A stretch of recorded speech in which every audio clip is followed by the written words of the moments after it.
Hey there, Jeremiah. Just wanted to give you an update on where things stand. So we're making progress.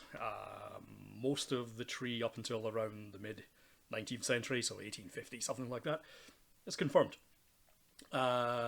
Most of the value adds have been put in to some of the earliest of your ancestors. I'm working here and here now just to add all the basic details. Um, so, for example, here is Leicester, and you can see the records. These are all saved to your tree, so these are permanent records.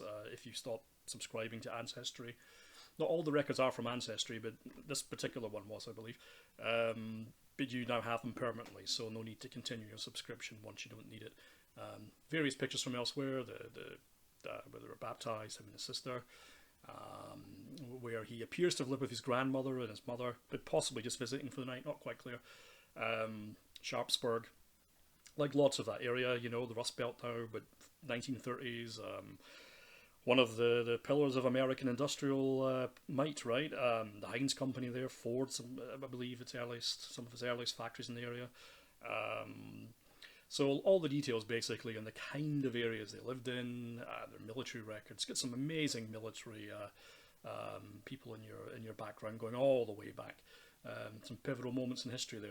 Some of your ancestors, and this is where Leicester grew up. House is gone. Not quite sure why, but this is the street. Military records again. So everything's basically backed up, right? So where he died, everything's backed up, so you'll know that the information in there is accurate and reflected multiple times over by actual documents, which is always the key, because so many names are the same, and there were multiple cases of that in this tree, but the information was just slightly wrong, and that made a big difference. So in terms of your DNA matches, my God, you've got some of the best DNA matches I've ever seen, and I think it's partially because of all the multiple marriages, right? Lots of kids, and then America being lots of DNA testing. So you've got really good matches, and your cousins obviously are your one matches on the closer ones. Real matches don't really kick in until the third or fourth grandparents, right? Because that's when you've got enough people, enough of them have bought the kits to find, right? So, for instance, in this case, let's say for Betty Shapley, so there's documents to back it all up.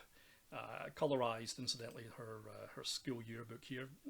These are things I just don't have time to do because of the sheer amount of records in there and information. But that's value adds I could continue to add if you add extra time on.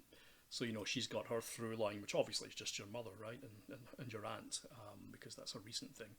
But if you go further back, yeah, that's what you've got, some brilliant relatives, and it's all confirmed, so you can take it to the bank because you have the records to match it up. That's the key. You have to have the records to match it up, because some people get the information wrong, and if they match you genetically, as in they are related, but they may not be related in the way they think, and they've just chosen to connect it, and it can go horribly wrong. But these are all matched by records. Now, like I said, I haven't confirmed this 100% yet. The DNA is there. I really ran out of time to go back to the 1700s, I think, but we'll see. We'll see how it goes. Now, where were we? Yes, so here we go. Edward McCabe, one of your big questions. So if you see this, that bracket means it's not confirmed, right? It means I do have a birth certificate, but it's not confirmed. So in Edward's case, definitely he's the right guy at this point. The question is, which Edward McCabe is he? Now, is he the guy in Scotland? This is the only guy in 1862. 1861, March 1861, I believe, on the census, 1900. So this is the closest in Scotland. The other one was in Bo'ness, and I checked. This particular Edward, according to the census, wasn't naturalised. So in 1900, the other guy in Bo'ness was. So that rules him out. That's how we can tell the difference. Lived in the same area. We've got his records here, and these are all matching with it in terms of the people we know. Now the names change because of the marriage certificate. Now here's the thing. We know he lived in Independence Street in Pittsburgh, right? Because we've got the names, and that's correct. And, you know, previously you had 1834 and everyone else has that too. I don't think this is our guy.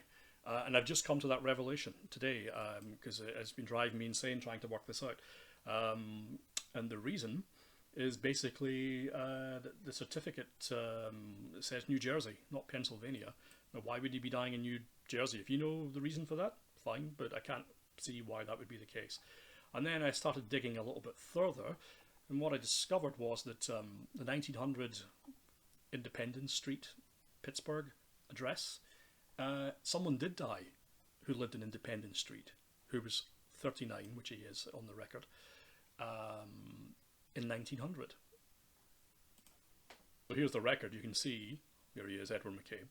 Scotland, Ireland, England. We know Sarah was born in England because I just got the General Records Office there just sent me the record from England. That wasn't available online. £7, no biggie. Her father born in Ireland, her mother born in Ireland. So this is what we're looking for. A father born in Ireland, a mother born in Scotland, two born in Ireland.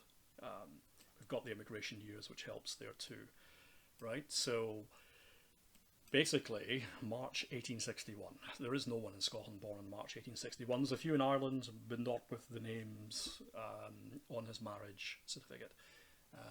And not with this. There's one with this date, actually the date, but it's different names. Could be them, but unlikely. So where do we stand on this? Well, look at this. I think this is it. Edward McCabe, 39, married, fortunately. Doesn't tell us the key information, who his wife is.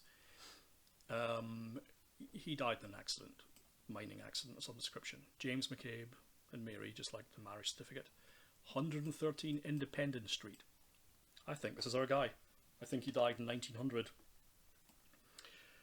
It says he was born in Wales, but you can hear my accent. You guys can't tell the difference between any of us. We all sound strange, don't we? And I don't blame you. So yeah, he may well have been born in Wales, by the way. It's entirely possible. These people were so mobile. They put our globalization to shame. They were really sophisticated in terms of where they were and when they were, because they were so multiple skilled, right? They just moved where the money was. Made complete sense, and that's why the most skilled ended up in America, right? And in the place in Pittsburgh, which back then, in that whole area, the mining belt, and then the industrial belt, just like Scotland, central Scotland, exactly the same thing. And both have gone into decline as a consequence of modern globalization, right? But that's a different story. So Sarah McAvoy, here we go. There's a street. Here's our record. Okay, so we've got the information. The street doesn't really tell us much more, but funnily enough, I changed the names because you have huge DNA matches in these guys already. I changed the name for the parents based on new information, and lo and behold, unlike before, DNA match. There he is. So, yeah, pretty much that's where we're at. In terms of the Germans, we're getting there too. I do have a record for a possible. They're from just below Denmark.